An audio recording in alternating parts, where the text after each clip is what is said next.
Oke, ini udah live lagi. Kita sekarang sedang menunggu eh, Kang Dudi Sugandi untuk bergabung ke acaranya Tetangga di Braga lagi. Tapi nanti sambil nunggu kita lihat Om Du, saya panggilnya biasanya. Kang Dudi ini peneliti dan fotografer senior di surat kabar ternama di Jawa Barat. Dan IG-nya kalau sudah sering lihat foto-foto Bandung yang lumayan memikat itu dari @dudisugandi. Jadi sore ini kita akan ngobrol aja gimana caranya si Om Du ini kok bisa nemu gitu ya objek-objek di kota yang biasanya setiap hari juga kita lewat, kita jalan, tapi kok kayaknya foto dari Om Du-nya bagus-bagus. Sekarang kita tunggu dulu si Kang Dudinya masuk atau on lagi nanti jam 4 sore semoga kita bisa tepat mulai, dan semoga saya nggak lupa berhenti sebelum 1 jam karena nanti biasanya tiba-tiba kepotong kalau sudah 1 jam tiba-tiba masih ngomong tapi sudah lewat waktunya. Om Do ini dia juga dulu pendiri Bandung Creative City Forum, dan biasanya banyak sekali laporan visualnya BCCF itu hasil jepretannya si Om Do. Nah, ini sudah masuk sebentar dari kelas garasi.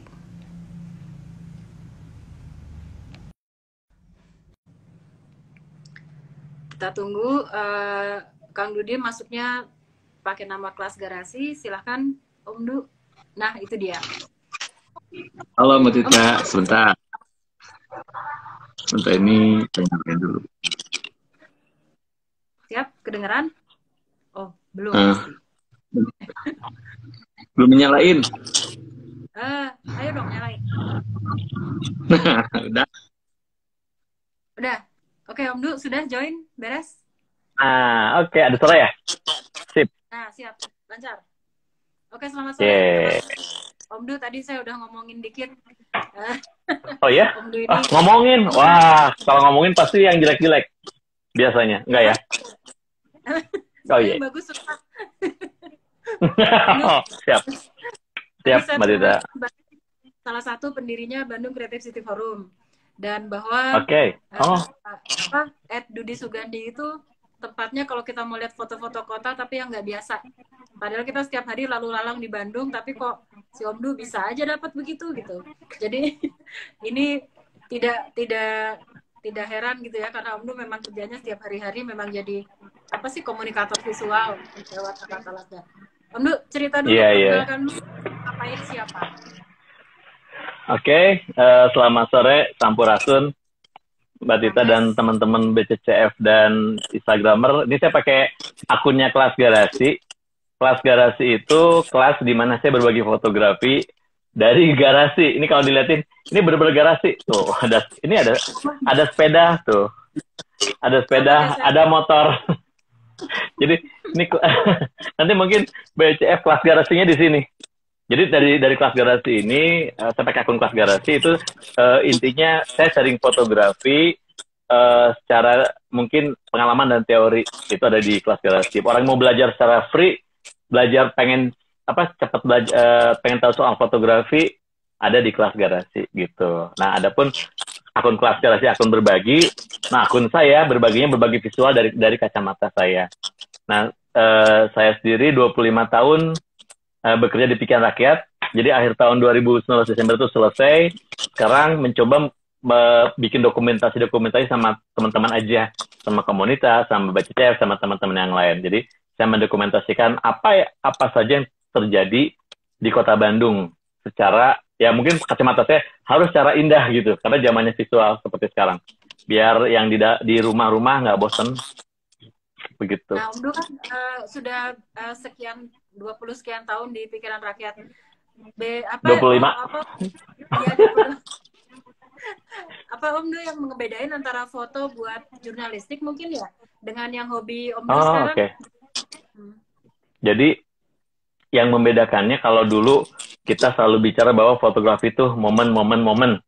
Nah, kalau sekarang ditambahin, setelah kita membuat momen, mengambil momen, mendokumentasikan momen, tapi juga kadang-kadang untuk zamannya sekarang kita harus juga membuat visual yang menarik gitu. Dulu yang seringnya asal momen aja dulu kan. Nah, kalau sekarang bagaimana pengemasan yang asal ada tadi secara lebih menarik. Artinya soal fotografi kita tidak hanya paham soal konten saja, tapi paham juga teknis. Setelah itu juga kita paham editing juga. Karena pada saat tampil di media sosial, gambar harus semaksimal mungkin. Karena itu karya kita yang dijual sama orang, dilihat sama orang. Dijual itu dalam arti, ya nama kita kan ada tertera di bawahnya, kan ada watermarknya. Nah, itu seperti, jadi kita harus maksimal untuk memperlihatkan karya di media sosial. Karena itu bagian dari kita pameran. Mbak Tita bayangin ya, saya pernah pameran 2016 di salah satu hotel di Bandung. Itu tuh Bandung Corner, sudut-sudut Bandung. Saya hitung mungkin ada kurang dari 2.000 lah, 1.000 lebih yang nonton banyak untuk saat itu. Nah, sekarang saya tampilkan saja di Instagram, itu yang lihat mungkin follower saya, kalaupun misalkan sekarang 36K, itu 5%-nya lumayan, di atas 1.000-an lah gitu ya. Beberapa jam tanpa harus pameran selama 1 minggu, misalkan seperti itu. Jadi, dengan keberadaan media sosial ini, keberadaan Instagram ini, yang saya terutama di Instagram, di Facebook hanya buat personal saja, itu membuat kita juga tertantang untuk bikin apa lagi nih, gitu. Lihat konten yang kira-kiranya berbeda dari yang sudah dilakukan sebelum-sebelumnya, begitu. Om Nu kan banyak ini ya foto yang sebenarnya bisa dibilang beruntung lah, bisa dekat-dekat kejadian pertama kali tahu gitu, ketika misalkan Pemkot ngapain, Pemprov ngapain, itu Om Nu kan sering tuh motret kejadian program-program Pemprov. Itu apakah dalam rangka kerjaan dulu ya, atau memang hobi juga? Yang jawaban kedua yang tepat. Semuanya karena hobi. Semuanya karena saya nggak diatur oleh Pemprov atau oleh Pemkot. Tidak ada setting sedikit pun, dan saya tidak minta acara tiap hari gitu. Oh, ada acara mana? Enggak gitu. Tapi saya lihat kalau saya, karena saya di media sosial, kira-kira yang hari ini yang lagi jadi ikon apa? Misalkan hari ini itu pertama kali terminal diberlakukan kan hari ini kan. Nah, otomatis saya ngambil foto terminal. Nah, ini. Ini tadi siang langsung. Nah, kontennya pun sama. Jadi selalu ada konten yang paling baru dari hari ini apa. Tapi satu cukup, besok kan sudah beda lagi.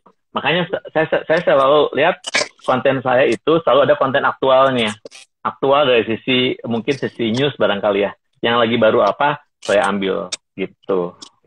Jadi tidak ikut bukan aturan sih, tidak ikut agenda Pemprov atau Pemkot, enggak gitu. Tapi yang lagi rame apa gitu. Terus kalau misalkan kemarin saya lewat Bandung lagi hujan, tapi hujan poyan. Nah, makanya saya ambil kemarin ini, langsung saya foto, langsung saya posting. Tuh, makanya ada tanggalnya. Bandung sore ini Jumat, tanggalnya sudut yang nggak pernah bosen gitu. Tapi dia tadi kontennya berbeda gitu, Mbak Tita. Atau setelahnya lagi, bukan ini. Setelahnya lagi, nah ini pun, jadi kalau buat saya, momen itu nggak akan pernah bisa ngulang. Jangan berharap, nanti kita lewat lagi akan sama. Ini dari hujan itu saya ke Cimahi tuh, ceritanya mau ke tempatnya Kang Mulki. Ada teman-teman komunitas drone ngumpul di sana, maghrib kemarin. Udah saya main aja ke sana, hujan, lewat jalan layang yang Cimindi. Tahu kan lewat sana nggak boleh berhenti. Nah, saya pakai motor. Saya bilang kalau pakai motor masih pakai lampu sen kiri, terus saya berhenti sebentar, kayaknya boleh. Ini motor pakai handphone. Saya memanfaatkan momen karena belum tahu kapan gitu. Tapi kan sudut yang orang lihat, judulnya juga ini, main layang-layang. Karena lihat nih banyak banget layang-layang.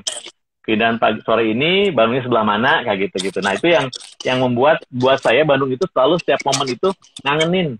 Pasti beda. Masalahnya mungkin orang melewatkan kalau saya mendokumentasikan gitu. Jadi momen itu, ini momen yang kita create, momen yang kita capture saja kayak wartawan. Tapi beberapa momennya kita buat gitu. Momen kita buat misalkan, sekarang itu orang-orang kan malas kalau misalkan pengen camping ya gitu. Nah, ini momen yang dibuat camping depan rumah. Ini anak saya sambil makan Indomie gitu kan.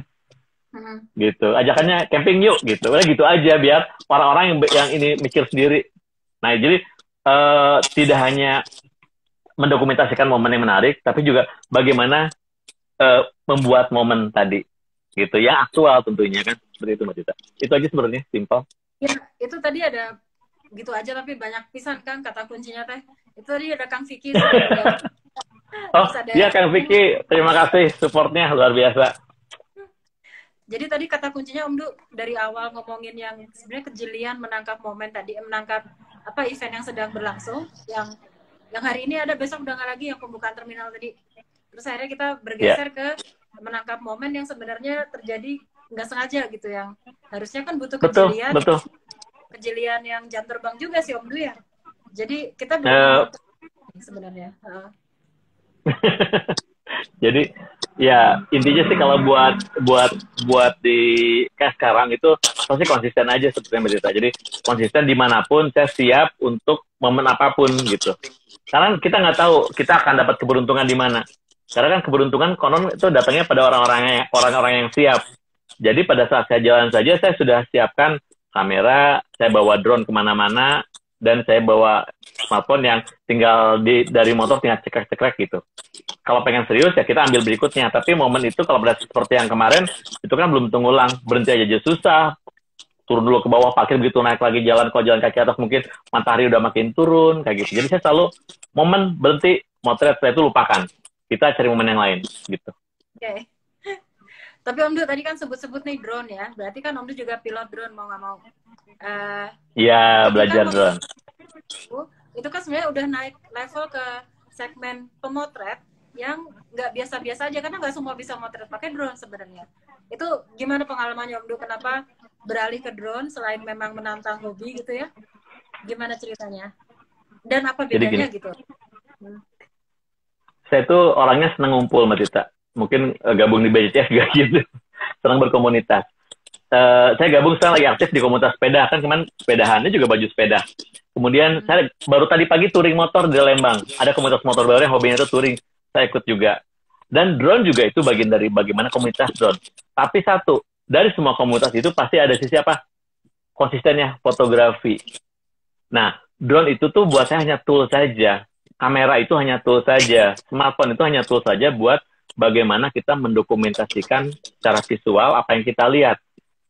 Nanti fungsinya buat apa? Macam-macam. Buat buku, buat dokumentasi kota, mungkin buat bantu teman-teman di UNESCO, buat Bandung City, ya gitu, bikin kenalan. Nah, jadi drone itu hanya buat tools aja. Tools bagaimana kita mendokumentasikan kota. Dan gitu. Pada saat lihat saya belajar drone, artinya saya belajar hal yang berbeda. Kalau fotografi sama, tekniknya sama, metodenya sama. Yang membedakan view-nya yang beda. Pada saat beberapa foto, mungkin saya beberapa kali ngajarin kalau foto dari Pasupati itu rumah biru-biru itu nggak kelihatan. Tapi dengan drone kelihatan bahwa titik itu .bdg yang dibikin sama teman-teman BCCF. Nah, itu bagaimana ternyata kita banyak alat yang bisa kita kuasain, itu membuat visual kita juga semakin kaya gitu. Jadi sudut pandang kita saat menggunakan drone, saat kita menguasai drone itu berbeda. Saya jalan ke Jalan Braga. Jalan Braga nih kalau dilihat, ini jangan lihat modelnya ya, lihat jalannya aja. Lama. Mana? Nah ini yang di bawah. Oh ini sebenarnya ada cerita itu. Ini awannya bergerak. Nah ini Jalan Braga. Oke? Nah kalau kita ngelihat Jalan Braga tanpa drone itu biasa aja. Tapi begitu saya lihat, ini jalan kalau lihat di atas ada motif. Kayak orang main sondah gitu. Ada beberapa jalan di Bandung yang ada 7 titik di Bandung yang ternyata zebra cross-nya itu unik. Satu-satunya di dunia mungkin zebra cross-nya unik. Dan itu bisa, itu saya pikir karena saya tahu drone. Wah ini kalau pakai drone keren nih. Jadi dalam satu pagi, saya lihat baca berita, itu ternyata ada 7 titik di Bandung yang penyebarannya unik. Itu kebanyakan di Asia Afrika. Jadi Asia Afrika, Jalan Braga gitu kan. Saya pakai drone dari atas, baru kelihatan kerennya itu jalan. Nah, itu jadi bagaimana kita nguasain alat-alat buat visual ini untuk memperkaya sudut pandang saja sebetulnya. Gitu. Ya, tapi jadi begitu pas pakai drone, kelihatan kerennya. Iya, lebih kelihatan lebih luas. Om Du Ya, nanya. betul. Nggak lebih luas sebetulnya. Detail dari atas kan beda. Beda. Iya. Kalau ngeliat gini nggak kelihatan bahwa itu tuh ular tangga di Merdeka. Tapi begitu pakai drone, oh ternyata itu jalan tuh seberangan tuh ular tangga. Itu hanya bisa pakai drone ngeliatnya. Gitu aja sebetulnya. Ada yang patung segala macam, benar-benar. Terus Om Du, ini kan foto-foto di IG-nya Om Du kan hebat, ajaib-ajaib tuh. Kok bisa gitu ya? Dapat yang ya gitulah, apa biasanya sih itu karena sabar nunggu momen. Tapi sebenarnya gini, Ya benar. sampai mana Om Du ketika ngelihat teman-teman kan juga biasanya motret-motret, ya gitulah, kayak saya ini kan juga sebenarnya kan nggak bisa motret gitu, Udah begitulah. kan cuman untuk merekam momen aja gitu, atau mencoba mengingat, tapi tidak untuk menampilkan yang lebih dari yang lain. Om Du, menurut Om Du gimana menurut Om Du yang apa filter foto itu? Dan kan kalau sebelum dinaikin ke medsos gitu biasanya biar ada efek-efek atau biar lebih keren gitu kan, orang suka pakai filter. Gimana tuh? Nah, jadi balik lagi ke fotografi sebagai bahasa visual, sebagai pesan. Itu filter itu buat mempercantik atau memperkuat isi konten, isi pesan, gitu. Sekarang itu zamannya video.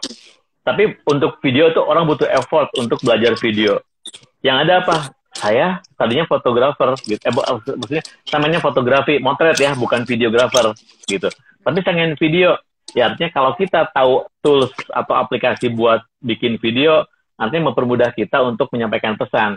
Yang tadinya orang ngelihatnya sebentar, begitu dikasih apa namanya, dikasih animasi sedikit, dikasih lagu, orang ngeliatnya lama, padahal gambarnya foto, gitu. Jadi buat saya tools itu bisa digunakan buat apa? Kalau kenapa kita bisa apa? Buat saya kenapa kita harus belajar filter? Itu diantaranya aplikasi buat foto itu membuat hasil foto kita itu standar. Jadi buat media sosial saya selalu saya pakai smartphone nih, pakai Android. Nanti saya edit gambarnya. Kenapa diedit? Biar gambar warnanya sama. Saya foto itu punya warna sendiri, warna yang saya suka.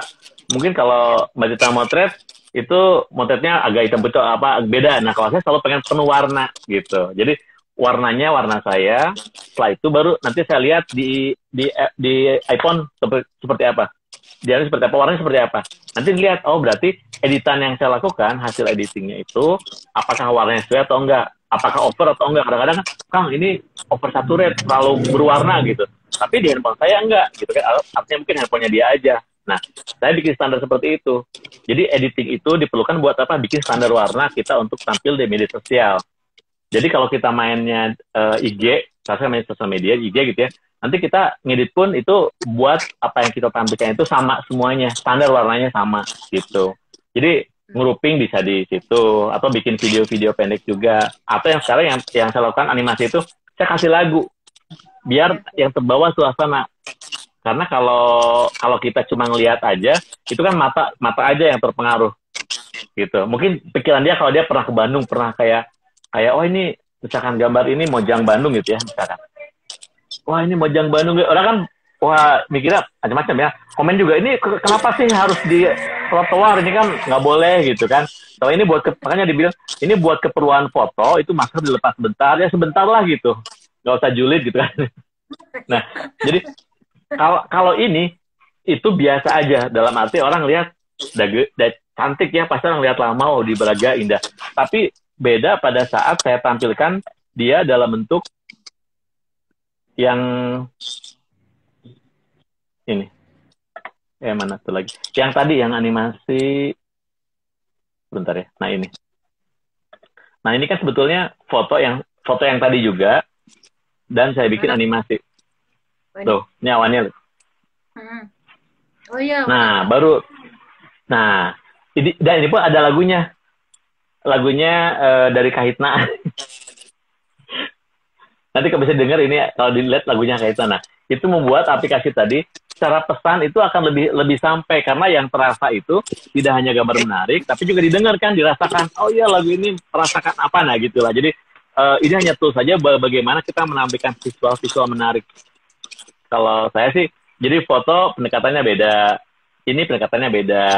Kapan ini akan saya tampilkan? Saya cari lagu yang tepat untuk malam hari. Nah, cari lagunya yang enak juga gitu. Saya kalau sore-sore tampilnya apa, atau pagi-pagi yang agak semangat, beatnya jangan terlalu mendayu-dayu misalkan. Itu bagian dari bagaimana kita bercerita lewat gambar ini, seperti itu. Ya, semuanya untuk keperluan storytelling ya Om. Makanya kalau saya Benar, lihat betul. makanan pokoknya close up enak. Itu. Iya, enak sekali. Ini ada yang nanya Om, fotografi Iya, gimana? mana untuk menjadi menarik komposisi? Maksudnya mungkin gimana caranya dapat komposisi menarik dari motret pakai smartphone gitu? Oke, jadi gini, basic fotografi itu ada 3 gitu. Kita lupa ya, ada 3 ya. Biasa 2. Jadi yang pertama kita mengenal exposure. Gitu. Yang pertama basic fotografi ada 3. Yang pertama kita mengenal alat dulu. Mengenal alat, apakah itu smartphone atau pakai kamera. Kita kenali fungsinya, alat fungsinya dan sebagainya. Kemudian kita mengenal pencahayaannya atau exposure, pencahayaan. Yang ketiga, kita harus paham juga masalah komposisi. Kalau saya pakai smartphone, berarti kita ya 1 dan ketiga gitu.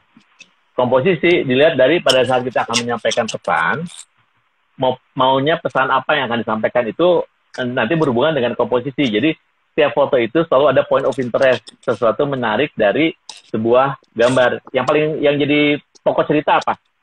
Jadi pada motret, saya mau cerita apa nih? Nah, itu point of interest namanya. Jadi cari fotonya, cari sudutnya, baru komposisinya yang enak.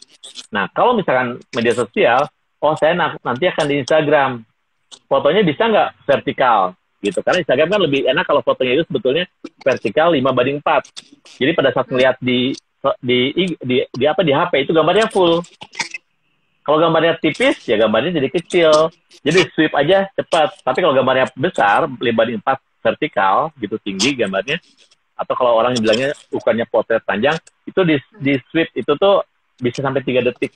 Jadi gambarnya masih kelihatan gitu. Jadi diperhatiin, saya banyak awal-awal tuh gambarnya kalau buat ini gambar yang vertikal gitu. Jadi belajar aja, milih point of interest-nya, baru nanti menempatkan yang enak. Kalau buat di smartphone atau di ini ada grid bagi 3, yang garis bagi 3. Nah, itu bagaimana kita bisa ini juga belajar berkomposisi. Pakai di on aja, jadi di on, nanti keluar di fotonya itu ada pembaginya. Nah, setiap setiap persimpangan garisnya tempatan objek di situ. Pasti enak dilihat, itu komposisi. Itu rule of thumb namanya. Banyak sih komposisi, ada puluhan. Gitu, itu salah satu tips aja. Berarti selain ngulik visualnya, Om Du juga ngulik tekniknya, sebenarnya ngulik jeroannya apa yang bisa ditawarkan sama si apps itu ya. Untuk ini belajarnya gimana, ngulik sendiri gitu Om, atau sama teman-teman komunitas tadi diobrolin? Semuanya belajar sendiri, semuanya karena kebutuhan. Jadi saya perlunya, karena ilmunya banyak, saya hanya coba sebagian saja gitu. Saya pengen bagaimana awan ini bisa bergerak gitu kan. Cari aja aplikasinya, cari di Google, kemudian ada beberapa app, saya download, saya cobain mana yang cocok buat saya. Karena buat orang, saya lebih pakai Lightroom, lagi seneng, ya mangga. Kalau saya lebih senang pakai Snapseed, karena saya kuasainya itu. Tapi ingat, satu aja pilihannya kuasai gitu. Tapi jago, jangan bisa ini, ngacak. Jadinya malah tidak fokus gitu. Satu app aja, kalau saya pakai Snapseed, itu bisa ngapa-ngapain lah dari warna sebagainya. Mau perlu disemprotin obat nyamuk? Ini nggak tahu nih, ngangat kali. Om Du, ngangat. Ya, Mbak Tita. Om Du kan di IG-nya suka bagi-bagi hadiah tuh sebagai ambasador. Giveaway. Nah, giveaway. Iya. Nah, itu petualangannya gimana tuh kan Om Du? Main terus sih, keluar terus. Jadi bisa gitu gimana? Gitu ya. Mungkin ini salah satu. Tadi juga ada sebelum ini sih ada wawancara juga sama yang lain juga ngobrolin bagaimana fotografi ini menghadapi kondisi sekarang kan. Jadi kondisi saat ini juga kita nuntut kita harus tetap kreatif, harus tetap bergerak. Kalau kitanya diam, orang-orang ngelihatnya juga kitanya diam. Gitu. Kitanya nggak ada karya. Nah, yang saya lakukan biarpun kondisi seperti ini ya ngatur waktu untuk tetap kreatif. Mau di rumah, mau keluar sebentar, tapi kita ngukur kesehatan juga, jangan, saya pun motor sendiri kan, pagi-pagi jam berapa dibaca, keluar rumah, habis subuh, keluar sebentar jam 7 udah di rumah, gitu. Jadi selalu menyempatkan diri untuk membuat karya. Karena fotografi itu bicara dengan karya gitu. Saya kan bukan kritikus, jadi saya harus bikin karya-karya yang buat saya itu dokumentasi kota, visual terkini, terupdate gitu soal kota Bandung. Nah, lihat aktivitas seperti itu, otomatis kan beberapa produsen yang bikin ini bikin itu kan tertarik kan, atau bantuin juga buat kami berpromosi gitu kan. Kayak misalkan saya ini pakai speed jersey, ini produknya internasional, tapi produk buatan Cimahi. Tuh, ini udah satu paket. Itu Jadi kalau matching ya. fotografi harus matching, harus keren gitu. Nah, ini kan produk-produk yang memang suka tuh saya bantu. Nah, saya set di rumah Mbak Tita, itu tuh meja tengah, ruang tengah, itu saya kasih kayu-kayu bekas. Buat apa? Buat motret produk. Saya beli lampu pilih 40 watt, satu, terus yang 11 watt, pakai payung yang ada. Udah, itu buat motret produk. Jadi kalau teman-teman yang mau dipotretin produknya, saya kasih free. Kirim aja ke rumah, saya potretin, nanti saya kirimin fotonya tuh. Ini udah ada beberapa produk-produk yang mau difoto juga. Jadi sekarang kalaupun di rumah tidak berkarya buat saya, minimal kita juga bisa ngasih manfaat buat orang lain gitu. Kalau saya ya nggak tahu, ini mudah-mudahan jadi saling menguatkan inspirasi buat yang lain. Jadi kirim ke rumah, jadi yang seneng orang rumah. Tiba-tiba ada kiriman kopi berletter-letternya, ada kiriman kopi ini, kiriman dimsum. Senang, gratis. Ya saya cuma saya potretin gitu. Potretin, foto-foto, kirim karyanya, kirim ke ownernya, kayak gitu. Gitu aja sebetulnya. Jadi tetap ada karyanya, tetap. Iya. Iya, Gimana? di IG-nya Om kan juga kayaknya pernah ada semacam tutorial motret di rumah itu deh ya. Kalau nggak salah, saya pernah lihat yang ngatur-ngatur. Ada. Iya, betul. Itu ya biar orang bisa meniru. Kalau bisa dilakukan sendiri ya lakukan gitu. Tapi kalau nggak bisa harus beli, saya harus beli lampunya, repot gitu. Ya udah sok kirim aja, nanti saya foto itu sama-sama juga, dapat karya juga kan. Yang dibutuhkan kan foto buat promosi, ya saya bantu itu gitu ya. Yang saya bisa bantu itu barangkali gitu saat ini. Terus pernah lihat nggak hasil fotonya dipakai buat pasang jualan dan sebagainya, itu dipakai beneran? Hampir semuanya dipakai buat jualan. Jadi saya kadang-kadang ada berapa ratus foto saya pakai Google Drive. Nanti pas saya lihat, ternyata sama dia dibikin cerita-cerita banyak gitu. Jadi ada misalkan kopi yang lagi dituangi, lagi apa. Ya saya mah senang-senang aja kan gitu ya. Sambil kita juga gini. Saya tuh sehari-hari basicnya jurnalis, sehari-hari motret dokumentasi. Tiba-tiba harus motret produk. Aja kan tantangan baru, biar kelihatan ininya keren, enak gimana ya gitu. Pakai lampu ini, cahaya dari sini, itu buat saya belajar. Jadi tantangan terus seperti itu. Makanya saya malah senang dikasih moto yang nggak pernah saya lakukan ternyata itu membuat kita jadi makin makin kreatif gitu. Ya, baru mau nanya tadi Om Du, sebenarnya kalau hobi interestnya untuk foto ini kan ada yang human interest, misalnya motret orang dan perilaku dan sebagainya. Ada benda, ada scenery gitu. Om Du suka yang mana? Atau suka semua? Nah itu jawaban terakhir. Apa aja saya suka. Saya suka kopi, suka teh gitu. Jadi cuman yang paling sering itu fotonya foto cityscape. Kenapa? Karena cityscape, kota-kota, cityscape. Kan ada landscape. Nah, kalau saya banyakkan di kota namanya cityscape. Dan itu tuh kan unpredictable semuanya. Jadi kita datang nih gitu, tiba-tiba udah prediksi nggak bakal bagus, tiba-tiba mendung, tiba-tiba hujan, tiba-tiba apa. Kayak sama kalian sih, cuman masih seputar kota. Dan saya tuh sukanya sesuatu yang membuat yang berbeda aja sebenarnya. Jadi gini, orang sering banget ke Jalan Braga, sering banget tuh ACPK, udah ribuan orang, juta orang motret. Tapi tantangan saya, bagaimana saya menampilkan sesuatu yang lain gitu, dari yang udah pernah dilakukan sama orang. Dan kalau udah dapat, biasa saya share caranya. Ini caranya gini loh gitu. Biar orang lain bisa melakukan. Begitu orang udah sama kan berarti saya harus lewat lagi yang lain lagi kan, jangan sama lagi gitu. Itu ciri orang kreatif, nggak mau, dia memang nggak mau sama. Nggak mau sama. Berarti Om Du ini bukan cuma masalah fotografi, tapi sebenarnya masalah Om Du ini sebenarnya senang cerita sih. Ya, jadi storytelling tapi bener. Narasi dari sudut Om Du sendiri. Betul. Jadi saya dituliskan visual narator bukan fotografer ya. Karena apa ya? Ternyata tadi balik lagi ke saya cerita sebelumnya, fotografi itu foto hanya tool saja buat saya bercerita. Makanya saya masuk ke komunitas drone, ada fotografinya. Saya masuk ke komunitas sepeda, bikin bocah fotografi 2 tahun tuh aktif motretin kota Bandung. Jadi bocah fotografi, bocah sambil motret gitu. Itu ada komunitasnya juga sampai lumayan banyak dan mau coba diaktifasi lagi sekarang, tapi kalau bisa jangan saya tapi orang lain gitu. Saya nggak mau ada penokohan, tapi ini komunitas rame-rame lah gitu. Sama kayak kelas garasi kan ada adminnya, ada komunitasnya, les huntingnya, ada seperti itu. Jadi foto itu hanya tools aja, bener. Om, kita kembali sedikit ke masa lalu. Apa yang membuat Om dulu tiba-tiba pengen belajar fotografi, terus seneng sama fotografi? Sentuhan pertamanya tuh di mana? Kapan? Jadi kalau dulu banget mah ya, kenapa saya belajar motret? Yang tadi, saya pengen beda sama yang lain gitu. Saya tuh masuk ke seni rupa ITB 2 kali, nggak diterima. Keterimanya di jurnalistik Unpad. Masuk Unpadnya udah, buat saya teh itu mah pilihan kebetulan masuk. Nah, tapi kan di situ juga saya lihat kebanyakan orang belajar itu jadi penulis, presenter macam-macam, ada penyiar, fotografer jarang. Saya milih akhirnya udah foto aja gitu, karena jarang. Akhirnya karena saat itu zamannya film tahun 90-an.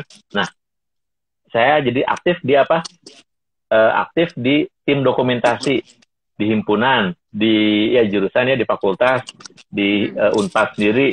Makanya kenal teman-teman itu karena saya tukang foto. Jadi di mana-mana ada Dudi, ada foto. Ya tukang foto aja pokoknya mah. Kenapa? Menyiasati bahwa kalau beli film itu mahal. Kalau beli film kan harus proses, harus nyuci, harus nyetak. Nah, kebayang kalau saya panitia, kan nanti ada budgetnya kan? Seksi dokumentasi budgetnya apa? Cuci cetak. Jadi di antara sekian banyak foto, saya misalkan foto mahasiswa, kegiatan kampus, ada yang cantiknya kan saya potensi close up. Itu kan belajar terus. Gitu. Dan saya aktif di beberapa komunitas ada di luar kampus, dan semuanya seksi dokumentasi gitu ceritanya. Jadi itu yang membedakan. Nggak semua orang senang motret karena susah dan mahal, dan saya pun satu alatnya minjem. Jadi syaratnya saya mau jadi seksi dokumentasi asal bisa dikasih kamera punya si A si B gitu ada. Jadi pas mau dokumentasi pinjam dulu baru motret dengan film ini. Nah, seiring waktu saya kerja di majalah Hai. Saya beli capit, beli kamera bekas. Itu yang modal saya motret. Nah, akhirnya motret terus. Dia di kampus itu dikenal saya senang motret. Selama ya hampir selesai. Sampai tiba-tiba saya kerja ditawarin di setengah kerja. Tawarin di Pikiran Rakyat. Itu pun sama. Jadi fotografi itu bisa melakukan perubahan, itu yang saya rasakan. Pada tahun 95-an lah. Saya ke kampus itu saya udah akhir mau selesai kuliah, udah selesai harusnya. Saya job training di Pikiran Rakyat, saya ke kampus di Unpad Jatinangor. Saya motret itu, jadi pas saya lihat batas kota Bandung, lihat jelek. Nah, besoknya saya bawa kamera, saya motret bangunan batas kota Bandung, Kabupaten Bandung yang rusak di Cibiru. Saya potret, besoknya dimuat di PR. Begitu habis dimuat, besoknya dibenerin 2 hari kemudian. Oh, ternyata foto saya itu bisa ada perubahan kan, gitu. Ternyata bisa melakukan perubahan lewat media. Nah, itu yang saya lakukan juga lewat IG. Jadi dulu kan harus lewat media, lewat PR baru. Nah, sekarang enggak, lewat IG pun bisa. Saya bikin beberapa tes yang akhirnya berhasil. 0 km dulu pernah ada 2 tahun lalu, itu nempel di bangunan, di depan Stonewall. Gede banget. Saya potret, terus saya lihat ini ada dampak nggak. Saya cuman bilang ini bagusnya dipindahin atau enggak. Minta tanggapan dari teman-teman di Instagramer, dan minta banyak dipindahin kan. Terus saya mention juga ke Humas Pemprov. Akhirnya kurang 2 minggu kemudian itu tulisan dipindahin. Nah, tapi saya nggak tahu apakah itu karena memang ini saya atau memang satu dipindahkan. Tapi saya cuma ngerasa, oh ini ternyata ada pengaruh gitu. Saya motret suasana Bandung agak gelap, tiba-tiba ada yang komen dari Dinas Pekerjaan Umum Kota Bandung, siap Kang, nanti lampu PJO-nya kami perbaiki. Lampunya mati. Masa cerita Bandung yang agak gelap saat itu gitu. Nggak nyinyir, nggak apa, cuma cerita aja. Artinya fakta-fakta itu bisa kita lakukan lewat media sosial. perbaikan Ya. cuman bahasanya saja jangan terlalu frontal gitu kan, kita juga nggak suka kalau kritikan terlalu pedas gitu ya, tiba-tiba salah sih yuk gitu, tiba-tiba kritik, santai aja gitu. Masalah bahasa juga ada dalam bahasa visual seperti zaman sekarang begitu. Mm. Itu Om Du, membuat akhirnya oh ya fotografi bisa ya, perubahan, akhirnya saya konsen di fotografi, itu mungkin cerita pendek. pengen taunya justru di awalnya dulu Om Du, foto yang pertama kali bikin berkesan apa? Yang sebelum masuk ke Oh, kampus gitu. Apa ya? Banyak ya? apa ya Mbak Tita? Banyak. Saya teh dulu saya kerja di majalah Hai 90-an lah. Seringar. Itu foto-fotonya saya guntingin. Hmm. Ada hari, banyak alas dulu saya guntingin. Karena saya kan buat liputan buat majalah Hai. Jadi stringer buat majalah Hai. Freelance lah kerja sekarang, freelance. Motretin, saya Liputannya tempel-tempel. Tapi ini apa? Tentang apa? buat saya karena masing-masing liputannya kebanyakan musik kampus musik gitu, dan karena semua punya kesan masing-masing, itu membuat saya tetap semuanya punya kesan. Tapi kalau misalkan di cerita gambar yang bisa melakukan perubahan itu 98 gambar reformasi, foto saya dimuat, saya kirim ke Reuters, EPI, AFP, beberapa gambar yang di Reuters dimuat di IHT, International Herald Tribune, itu koran terbesar di dunia saat itu sampai 1 juta eksemplar lebih. Jadi begitu foto mahasiswa Unpad, ada namanya Febis, dia lagi pakai ikat di Jatinangor, belakangnya tuh ada asap lagi bakar-bakar ban mau bentrok. Saya foto dimuat di IHT, dan saya 3 kali dimuat di koran New York. Itu tuh membuat saya, oh ternyata perubahan luar biasa. Itu yang inget ya, gambarnya inget. Tapi kalaupun berkesan, semuanya punya kesan yang berbeda soalnya Mbak Tita gitu. Yang berkesan banget semuanya. Tapi itu yang diinget, yang ternyata yang tadi perubahan buat diri saya memilih kenapa jurnalistik tadi, karena ada gambar yang batas kota bisa saya rubah gitu ya. Berubah artinya bisa ada trigger buat ada perubahan. Buat Indonesia tadi foto-foto reformasi dulu saya simpenin di beberapa majalah koran-koran Singapura, pokoknya foto Indonesia itu dari Bandung itu saya yang saya share gitu saat itu membuat oh ya ternyata gambar bisa perubahan, jadinya kalaupun punten baik lagi tanya semuanya berkesan, susah ingatnya. Terus ini setelah ada teknologi digital, kan dulu waktu motret pakai film sih yang jelek ya udah jelek aja, terima aja lah, masuk ke klise gitu ya untuk dicetak. Tapi ketika udah ada media fotografi yang digital, pasti ada perubahan cara motret juga kan ya sebenarnya, kayak bagaimana kita menyikapi kamera dan udah nggak ada filmnya, tidak terbatas kita bisa pakai gambar kan sebenarnya. Sekarang cuma dibatasin memori. Ada yang mengubah ini nggak sikapnya Om Du ketika memakai di media yang beda ini?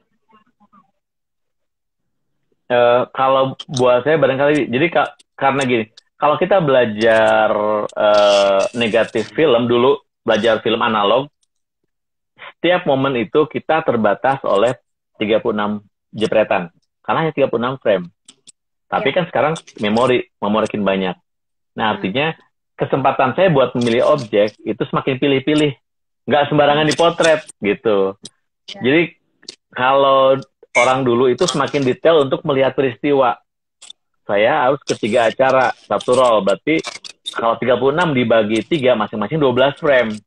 Nah, berarti 1 acara 12 frame. Harus milih. Dari pagi sampai siang nih acara 1 jam. Berarti apa yang mesti diambil 1 jam? Apakah lagi nongkrong diambil? Nggak perlu, karena habis film nanti. Gitu.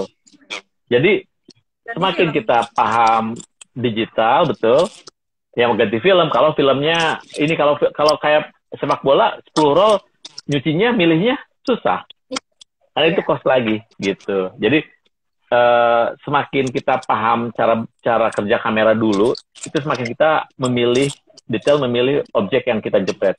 Soalnya juga saya lihat teman-teman boros, di fotonya adalah milih belakangan gitu. Dia nggak sadar bahwa kamera juga punya masa pakai. Ada ya buat ada shutter count-nya juga, setelah berapa tahun, berapa kali pemakaian, ada kerusakan kan terus dihitung. Makanya buat profesional yang pakai kamera yang besar kayak Sinar, sebelah yang gede-gede, dia kan ada masa pakai, dia tidak akan sembarangan pakai itu kalau karyanya tidak bagus, settingannya bagus gitu. Udah keren baru difoto. Karena yang dipegang harus ada nilai rupiahnya kan, karena mahal. Pada saat udah berapa jepretan, berapa balik modal, harus dihitung sedetail itu gitu. Nah, Iya. zaman sekarang orang sudah smartphone. Itu ada positifnya. Kenapa? Kita bisa belajar motret tiap hari, kapan aja, di mana saja.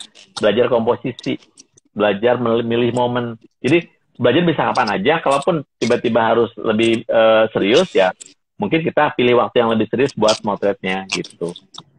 Ya. Ada plus Sekarang minus lah masing-masing. benar. Om Du, kalau di foto itu ada semacam aliran nggak sih, aliran visual? Kalau di seni lukis kan jelas ada ya.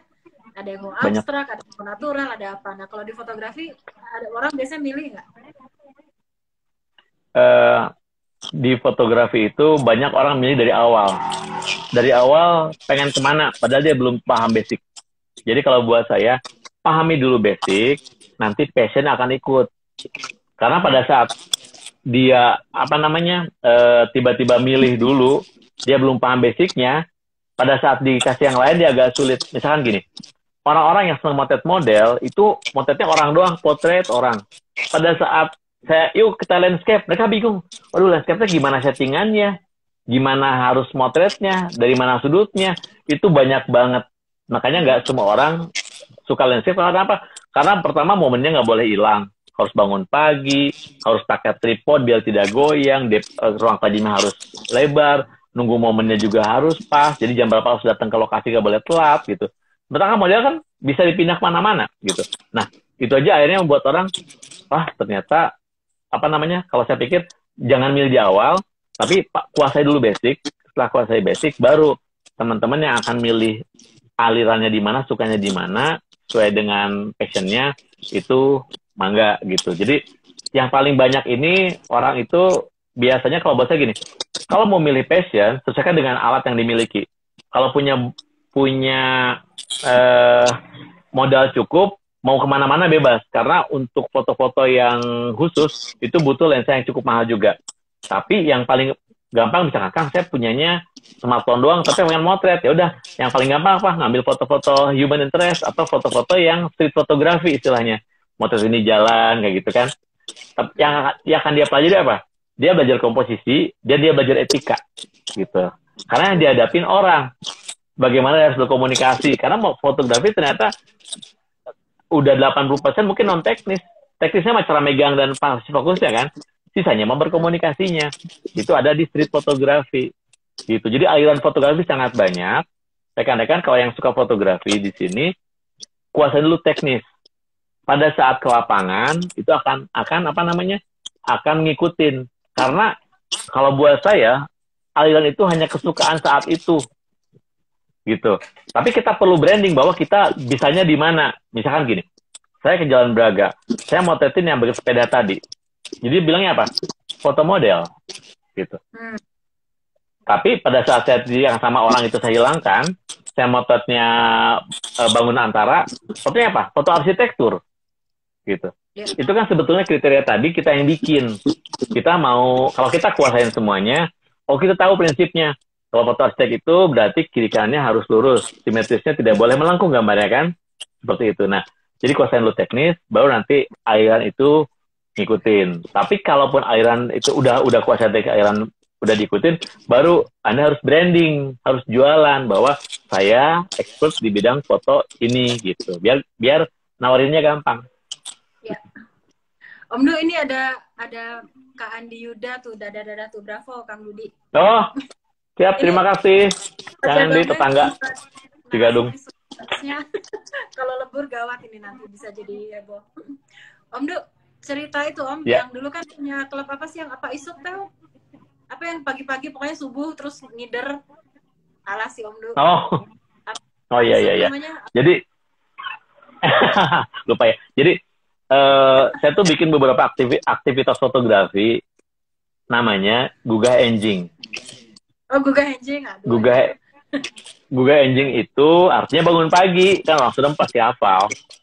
Jadi sama ada agregator juga saya bantuin, itu 1 jam dipromosiin 30 orang langsung full.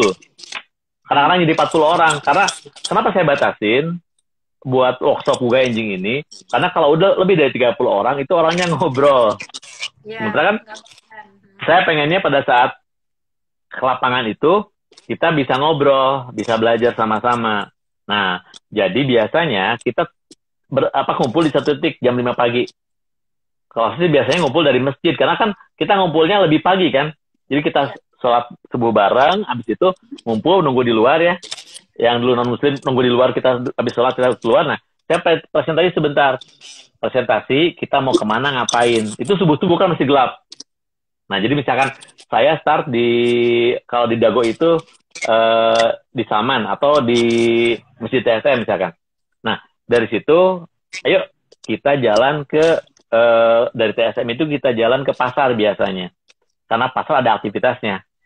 Gitu. Nah, dari pasar, nanti kita motretin foto film interest. Dari mulai gelap sampai ke terang, sampai jam 7 pagi. Gue anjing itu. Jadi gue anjing itu kita bangun pagi, kita motret bareng, hunting bareng. Nah, saya selama 3 jam itu saya nanyain ke teman-teman yang hunting, bisa sudutnya dapat apa, kesulitannya apa kan, atau motret malu-malu, ayo kita ngobrol sama pedagangnya kan, minta izin dulu ke mereka gitulah. Jadi ada aktivitas yang nggak biasa mereka lakukan, harus dipaksa, harus motret. Karena apa? Jam 7 selesai, kita balik lagi ke tempat semula. Nah, biasanya tempatnya saya minta teman-teman yang punya tempat itu bisa buat nongkrong. Nah, jadi kalau waktu TSM itu saya beli ke Hotel Ibis. Nah, kita sarapan bareng di situ. Kita sarapan bareng. Habis sarapan bareng, teman-teman store foto. Nah, setelah itu saya presentasi soal foto-foto tadi ngapain aja. Setelah itu, berikutnya lagi, mereka orang-orang yang ikut ini saya panggil satu-satu, harus presentasi karyanya. Jadi fotografi itu dia juga harus bisa mengkomunikasikan pesannya. Bener nggak yang tadi hasil hunting itu, dia paham, kan ketahuan. Nanti yang ngasih komen teman-teman yang lainnya. Jadi kita sama-sama belajar, juga anjing itu. Begitu selesai, udah, jadi kita dapat dari mulai teorinya dapat, prakteknya juga dapat, evaluasinya dapat. Juga anjing itu udah dulu 2 tahun berjalan. Lumayan gitu. Ya itu ya. Lumayan banget karena ambil yang lagi-lagi sudut kota yang nggak biasa, yang orang jarang lihat karena harus bangun pagi dah langsung keluar gitu. Ini ada bener.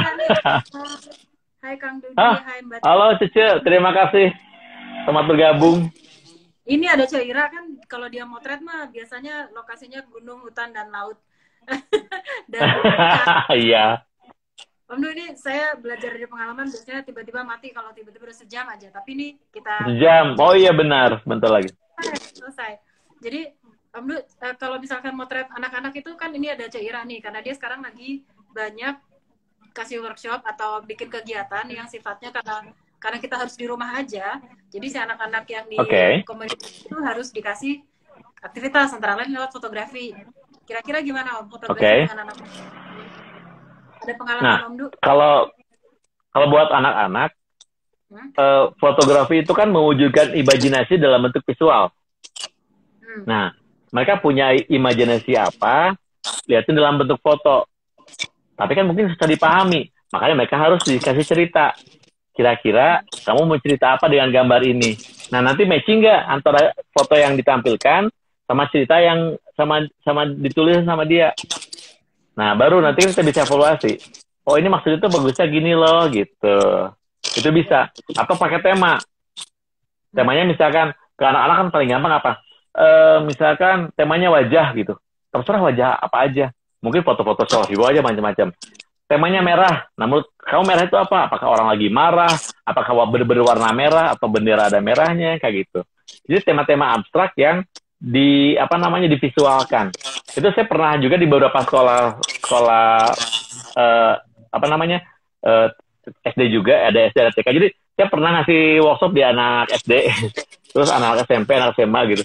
Yang paling imajinatif itu anak SD, anak kelas 3-an lah gitu. Jadi nanyanya kemana-mana, tapi bahasa ini menarik gitu. Karena bagaimana pikiran-pikiran mereka itu harus diwujudkan dalam bentuk yang nyata gitu. Ini loh gitu. Gitu. Bisa dicoba sih itu mah. Dan kasus sangat gimana? Gimana? Enggak, itu sih Cera jadi, bilang apa sukanya mainanku cenah. Kalau dia sukanya main kucing ya fotonya kucing aja semua ya. iya, kayak saya kan bentuk foto-foto kucing gitu. Tapi setidaknya foto itu akan punya nyawa atau punya nyawa kalau sesuai dengan kesukaan, sesuai dengan passionnya apa. gitu. Benar. Makanya temanya yang sangat umum, yang menurut dia itu, menurut jiwa dia, misalkan mainan, ya mainan tuh ada yang mobil-mobilan, ada yang boneka, ada yang lain-lain kan gitu, ada yang tata kamera main-mainannya Iya, gitu. benar. Itu Om Du, kapan-kapan mau yang ngisi kelas anak tuh Om Du. Siap, siap. Jadwalkan saja. Kalau waktunya bisa Terakhir kayak sekarang, banget, insya Allah. ya, Ya, sebelum putus, ini mau nanya aja ke depannya Om Du sekarang lagi ngerjain apaan yang lagi seneng-senengnya supaya kita bisa dapat bocoran sebelum keluar di IG. saya Apa aja? lagi ngerjain, bukan ngerjain. Saya lagi bikin cerita Bandung. Lagi cerita Bandung, best of 5. Jadi apa aja yang ada di Bandung, tapi saya pilih dalam ini 5. Misalkan, jadi bikin video, Mbak Tita. Saya bikin video. Nah, nanti saya rilis ya secepatnya. Ini udah lagi proses kok. Misalkan 5 bangunan ala Albers, bangunan melengkung ala Albers, arsitek Albers yang melengkung. Jadi saya kemarin hunting ke Homan, hunting ke beberapa tempat yang ada bangunan melengkungnya. Jadi nanti ada storytellingnya, ada ceritanya, dan saya ngajarin motretnya. Jadi kalau buat foto ini hasilnya seperti ini. Jadi ada tutorial motret, ada tips, bukan tips lagi, tutorial malah.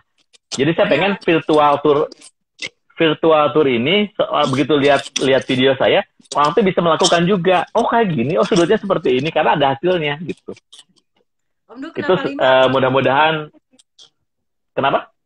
Kenapa 5? Apa hubungannya ke komposisi atau gimana? Kenapa harus 5? Tadinya gini, kalau 5 saya ngomong satu objek 2 menit, itu jadi 10 menit. Gitu kan. Kalau di atas itu kepanjangan. Nah, tapi ternyata, nah ini, 5 objek aja, satu objek itu 20 menit. Jadi 100 menit. Jadi akhirnya bisa 3 episode. Bisa 3-4 episode juga. Ini kepanjangan. Tapi editor saya bilang, ini nggak bisa dipotong karena semuanya tips isinya gitu. Tapi ya udahlah, kita coba aja dulu kan, kita nggak tahu juga. Cuman saya pengen